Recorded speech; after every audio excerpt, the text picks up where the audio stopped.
Vamos continuar com nossa reflexão da semana passada. Nós trabalhamos o capítulo 25 do livro didático nosso, o capítulo sobre a religião. E eu queria trazer novamente aqui e apresentar algumas outras ideias que não estão naquele capítulo, mas que fazem parte do conteúdo. E aí a importância de estudar, de ler e também de trazer a reflexão. E aí eu vou usar um texto hoje. Esse texto é do Afonso, né? Afonso Murabi. E o título é Como a Religião se Organiza. E a introdução dele, a introdução desse texto, vai um pouco complementar o conteúdo do livro.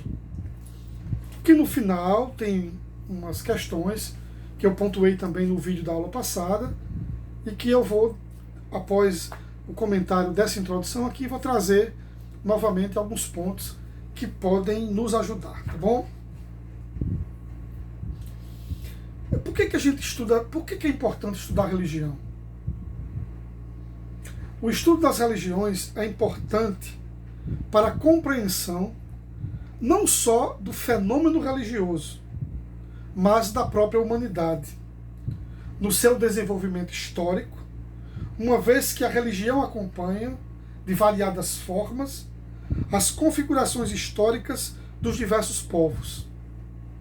Lembram do livro que eu coloquei lá em PDF no grupo, o livro das religiões, que eu pedi para que a gente refletisse um pouco a introdução do livro e o primeiro capítulo sobre o conhecimento religioso. E o texto ele vai fazer uma viagem pela história das religiões e como essa história das religiões ela é importante para que a gente entenda os processos históricos. Ela ocupa, a religião, ela ocupa um lugar importante, quando não fundamental, nas organizações econômicas, sociais, políticas e culturais, mesmo quando não aparece como uma variável visível nessas organizações, como no caso das sociedades modernas secularizadas. A teologia, que é o estudo sobre Deus, a teologia diria mais. O estudo da religião é importante para a compreensão do ser humano em seu significado último dentro da história. A religião revelaria a abertura irredutível do ser humano à transcendência absoluta que o envolve como princípio e fim. Mircea Eliade, já falei dele para vocês, já citei ele em outras aulas, eu citei na introdução do livro das religiões. Ele fala dessa inclinação natural que o ser humano tem para a transcendência. A pergunta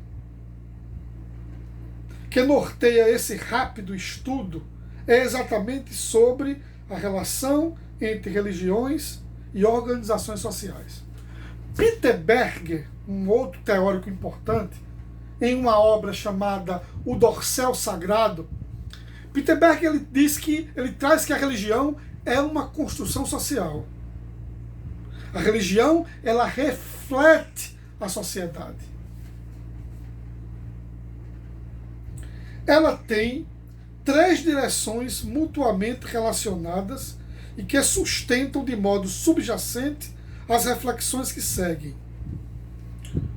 Uma que investiga o aspecto interno da religião enquanto organização, hierarquia, presença masculina, presença feminina, ritos, iniciação, se é uma religião do livro, se é uma religião de tradição oral. outra que busca uma relação com a sociedade, outra que busca sua relação com a organização da sociedade externa e ainda com os dois modos de organização se relacionam. Em síntese, em resumo, trata da presença da organização social dentro do fenômeno religioso e do fenômeno religioso dentro das organizações sociais. A religião existe como, prestem bem atenção aqui, um sistema de significados, ritos, normas e papéis que pretende oferecer um caminho de salvação para seus adeptos. Ela forma um sistema social que se aprofunda como organização na medida de sua maior ou menor racionalização, o que ocorre em uma dialética com o processo de formação das civilizações com seus componentes institucionais. Se a gente pensar, e aí é interessante pensar a história da humanidade, as grandes civilizações, por exemplo, a religião teve um papel fundamental no Egito Antigo. O faraó, que era personificado como uma divindade, então chamamos isso de teocracia, onde aquele que está no poder é como se fosse um deus, uma divindade.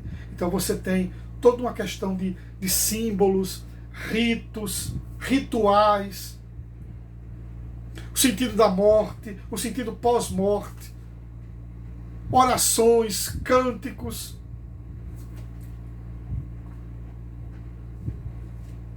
Em grandes linhas, podemos falar em sistemas socio-religiosos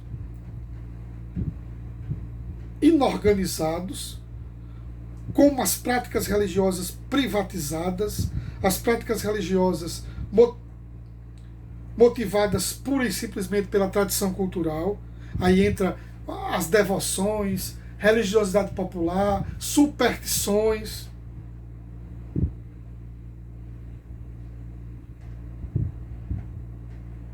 Em todos os casos, trata-se da composição de um sistema social que, mesmo sem uma divisão interna das funções religiosas e uma fixação das regras de seu funcionamento, estrutura elementos capazes de colocar ordem no mundo e na sociedade social. Na Idade Média, a força da Igreja, o poder da Igreja Católica, a citação que vocês escutam em história, falando da Idade Média. Aqui embaixo, enquanto uns rezam, outros guerreiam e outros trabalham. A organização da sociedade, o clero que zela pela vida espiritual, a nobreza que vai para a guerra e os servos que trabalham. Então a religião, ela tem essa força de legitimidade, tornar legítimo, tornar real. E aqui eu retomo o material de vocês. Então, na página 280, você tem um tópico sobre a religiosidade. E aí você tem 3 pontos que eu penso que são importantes a partir do material de vocês, a partir do livro de vocês. Religiosidade, o sagrado e a religião.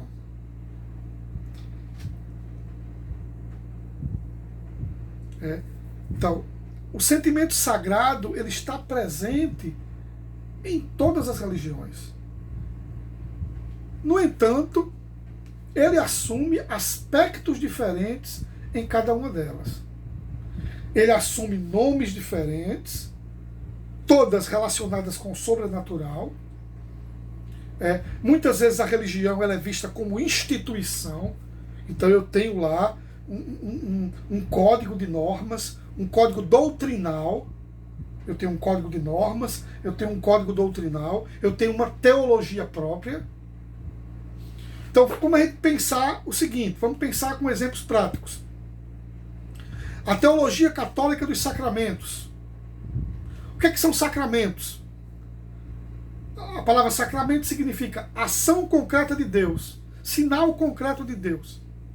Então, na Igreja Católica, o batismo, que é também presente nas igrejas evangélicas ou protestantes, como um ritual de iniciação, para dizer, você, a partir desse ritual, você está inserido naquele grupo.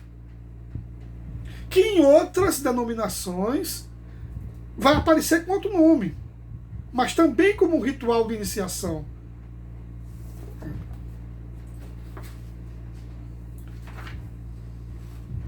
Na página 283, religião como narrativa da origem, e aí você tem a origem, a explicação da origem da vida, de tudo. Vamos pensar dentro dessas narrativas o papel dos mitos, e muito importante, e eu insisto em falar sempre que o mito não é mentira, está errado, está equivocado relacionar mito com mentira, porque o mito é uma expressão pedagógica para ensinar alguma coisa.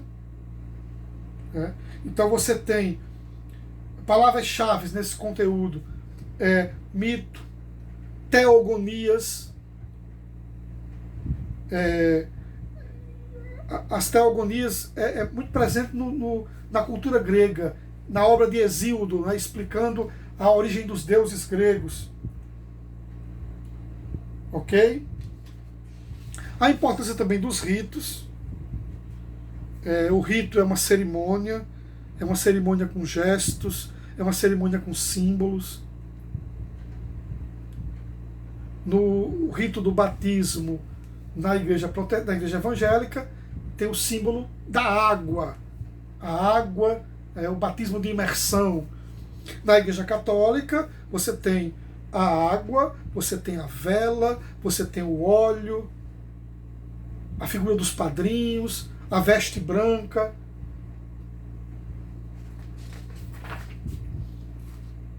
E aí, seguindo no capítulo, uma coisa importante, está na página 285, a ideia dos objetos simbólicos. Você tem símbolos, né? Eu pego aqui, por exemplo, isso aqui é um ícone da Mãe de Deus, é um objeto simbólico, é um objeto sagrado, na minha tradição religiosa, é uma representação de uma imagem sagrada, né? Que pode ser também uma cruz, uma imagem, ou simplesmente a própria figura, a própria materialização da palavra de Deus na Bíblia, do texto sagrado. E aí, na página 290, é importante pensar as críticas à religião. Durante todas as épocas, desde sempre, irão aparecer os críticos à religião. Teóricos, pensadores, filósofos, que escrevem contra, isso é normal, né? Não é algo absoluto. E aí eu volto a insistir na 292, que eu estendo por mais 8 dias, a questão da síntese do capítulo. Você tem 16 perguntas sobre o capítulo, que aí necessariamente você não precisa só usar o livro para responder, mas de acordo com as nossas explicações, com os nossos vídeos, mas muito importante, cada uma dessas questões. Tá bom?